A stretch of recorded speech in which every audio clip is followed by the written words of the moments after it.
નરેન્દ્રભાઈ 10 તારીખે બધા આવાસોનું લોકાર્પણ કરવાના છે, એટલે તમને અમે આમંત્રણ આપવા આવ્યા ભારતીય જનતા પાર્ટી તરફથી.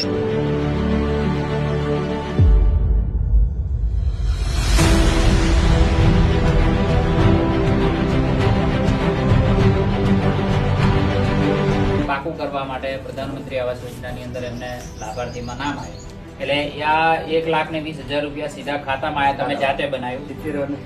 પહેલી વાર અમારા લાભ મળે. આ 70 રૂપિયા બહુ સરસ.